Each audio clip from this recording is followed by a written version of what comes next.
یہ کہانی ایک حقائق پر مبنی ہے جو ایک جسمانی تعلق کی خواہش سے شروع ہو کر کامل عشق تک جا پہنچی۔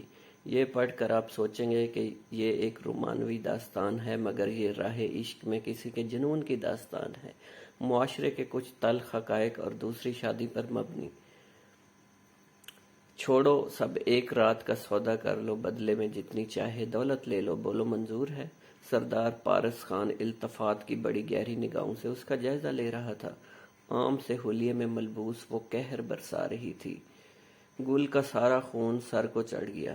میں تھوکتی ہوں آپ پر، آپ کی دولت پر، غریب ضرور ہوں مگر آپ کی طرح حرص و ہوس میں اندھی پاگل نہیں ہوں۔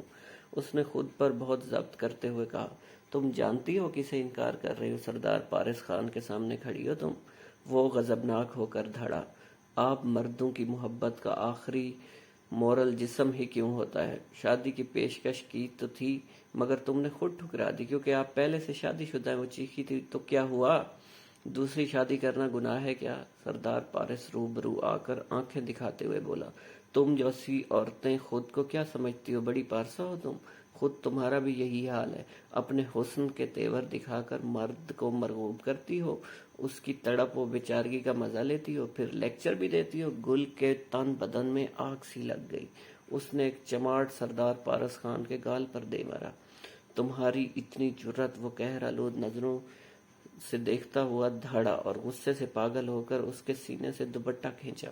میں ایسی ویسی لڑکی نہیں ہوں خان، مجھے نہیں معلوم تھا تم بھی باقی مردوں کی طرح جسم پانے کو ہی مردانگی سمجھتے ہو، خدا کا واسطہ ہے۔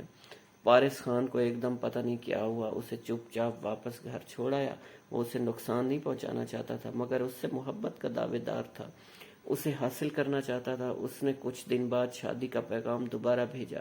اس بار اس نے انکار نہیں کیا کیونکہ اسے بھی خان سے محبت ہونے لگی تھی۔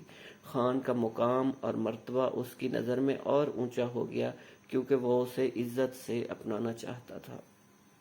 ویورز، آپ کو یہ سٹوری اچھی لگی ہو تو میرے چینل کو سبسکرائب کرنا مت بھولیے گا۔